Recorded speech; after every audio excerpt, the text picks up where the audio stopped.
Vamos a dar comienzo, como es habitual, a este segundo bloque aquí en Pacecar, recibiéndolo a Carlos Cueva. ¿Cómo te va, Carlos? Buenas noches, Rubén. Hoy venís de camionero.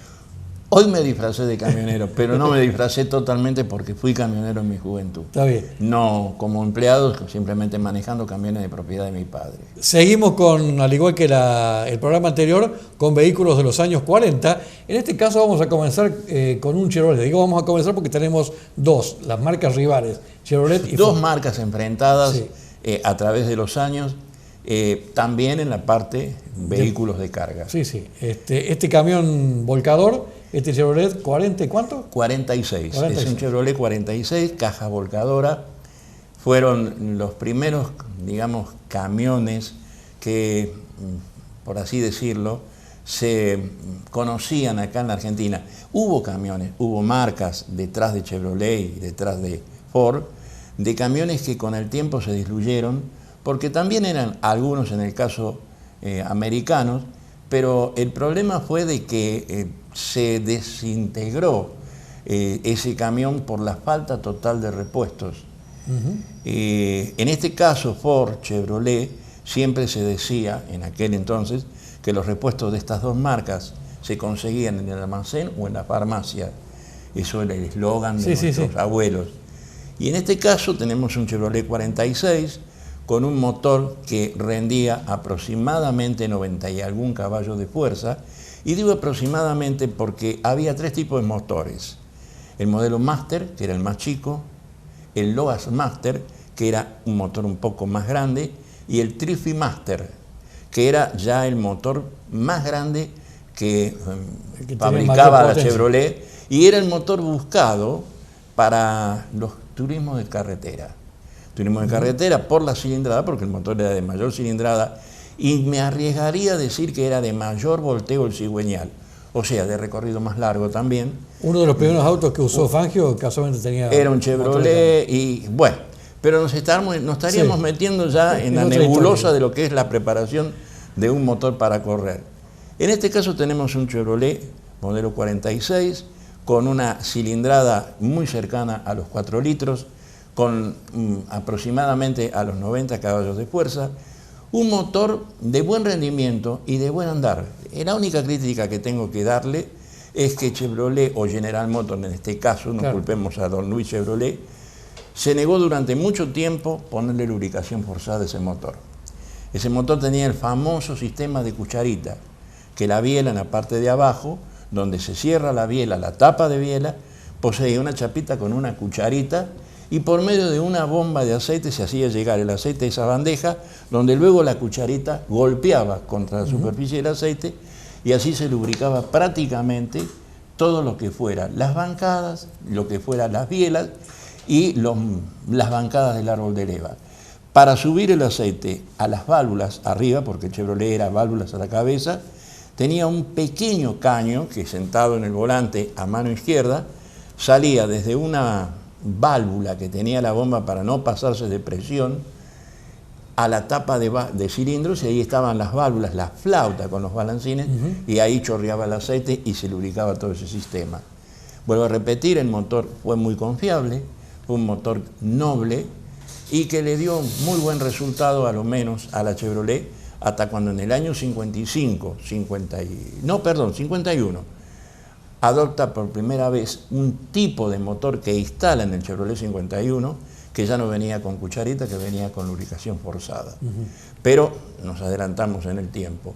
La curiosidad que uno tiene, el acoplado, volcador, ¿cómo era el sistema? ¿Mecánico, neumático? No, había 2 o 3 sistemas. Había, para economizar, un sistema manual con una manija reductora que iba levantando un soporte, y el soporte inclinaba la caja hacia atrás.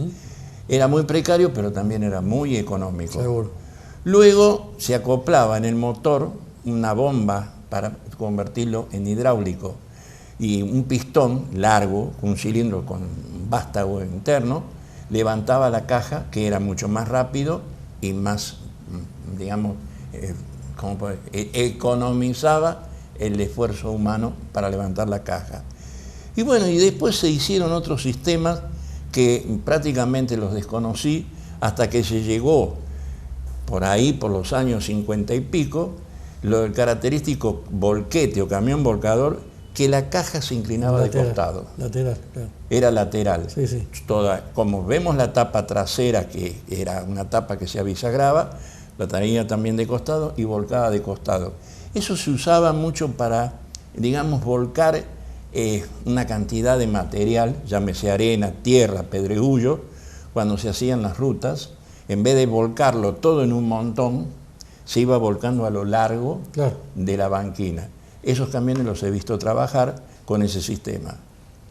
Lógicamente que este camión, como el que vamos a mostrar enseguida, también después sirvieron para otro tipo de trabajo, colectivos, furgones, ambulancias. Se hicieron infinidad porque venía el chasis solo. En el caso este es un chasis con su carrocería original, y acá en Argentina se le acoplaba el valor agregado de diferentes carrocerías.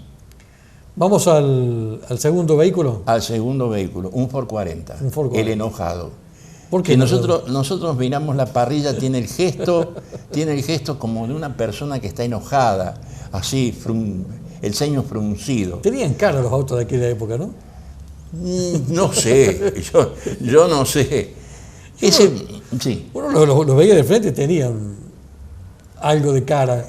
Hoy estamos hablando, lógicamente estamos hablando de un vehículo que hoy tiene 70 y pico de años. Sí, sí. Si no lo respetamos por sus cualidades, lo tenemos que respetar por la edad que tiene y que sobrevivieron. Acá en Río Cuarto todavía hay camiones del año 46, 47 y camiones del año 36. En este caso vamos a hablar del Ford. El Ford era más estándar en sus motorizaciones, y ese motor que tenía el camión era el mismo motor que tenía el coche. Tenía 80 caballos de fuerza. ¿Cómo lograba tirar? Muy sencillo. La caja y el diferencial lo desmultiplicaban mucho. Estamos hablando de camiones que con toda la furia y a fondo llegaban a los 50 y algún kilómetros por hora. Pero tiraban... Pero los tiraban, la carga la tiraban por medio de la desmultiplicación de su caja, que no era la caja de un auto, y su diferencial. Llegaron a dar mayor velocidad. Había mecánicos que acomodaban la parte de transmisión y lograban tener unos kilómetros más, pero nada del otro mundo. Como al empezar la nota dije que yo fui camionero, mi padre tenía un camión, y yo me acuerdo de que en mi juventud manejaba el camión de Buenos Aires a Mendoza, Mendoza a Buenos Aires. Y era muy normal en aquellos años que a un muchacho joven se le dijera pibe. Y cuando paraban las estaciones de servicio, venían mecánicos a ver ese camión, que fueron los primeros Scania Babis que entraron en la Argentina, y me decían, pibe, ¿cuánto da? 55. ¡Po! ¡Qué máquina! Claro. 55 kilómetros por hora. Pues figúrate que era una bicicleta, un deportista que anda en bicicleta supera esa velocidad. Una semana para ir, otra semana para volver. Claro, el transcurso de Buenos Aires, Mendoza, con las rutas de aquellos años, no las rutas por el estado de las rutas, porque las rutas están igual hoy. Sí. Las conozco perfectamente de acá a Buenos Aires, de Buenos Aires a Mendoza. Las rutas extrañamente no fueron retrasadas o mejoradas. Quizá Mendoza y San Luis hayan mejorado, pero de Córdoba a Buenos Aires las rutas son las mismas. Eran 24 horas. Y esos camiones las hacían también, no en 24 horas, tardaban un poquito más, pero eran 24 horas. Yo tenía que hacerlo sí o sí, porque transportaba carne congelada. Había que poner la pata en el acelerador, como se decía en ese entonces, y levantársela recién cuando uno entraba en Mendoza. Volviendo al Ford, lo mismo que el Chevrolet, un diferencial de camión, una carga que oscilaba entre los 3.000 a 4.500 kilos, de acuerdo a cómo quisiera utilizarlo el dueño, y como diferencia, este Ford no es volcador, es un camión de carga general. Tiene las barandas de madera, donde ahí se podría llevar en aquellos años paquetes, tambores, muebles, lo que fuera necesario. Hasta aguantaba el camión. Era un transporte general. No con eso quiero decir que el volquete era nada más que para transportar piedra o arena. No, también podía transportarlo, pero su baranda era más baja. Exactamente. Esto no, y no permitía una lona. En vez de, en este caso, este camión ya podía tener una lona para tapar la carga, en los viajes largos como seguridad y como resguardo de la tierra, vientos o lluvia.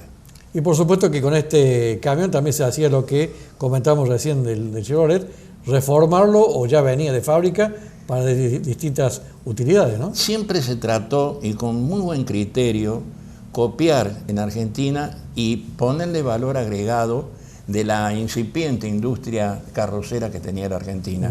Y digo incipiente porque da la casualidad que a pocas cuadras de donde yo viví, en Buenos Aires, había una fábrica de carrocerías. Entonces entraban los chasis 0 kilómetros y ahí se carrozaban para los diferentes trabajos a que iban destinados. Señor camionero, gracias por la visita. No, al contrario. Me voy porque lo dejé mal estacionado y ocupa mucho lugar en la calle. Yo me voy en el Ford, vos te tirás el Chevrolet. Nos vemos el miércoles. Hasta el miércoles, Rubén. Nosotros vamos a hacer una nueva pausa y ya volvemos con ustedes. No se vayan.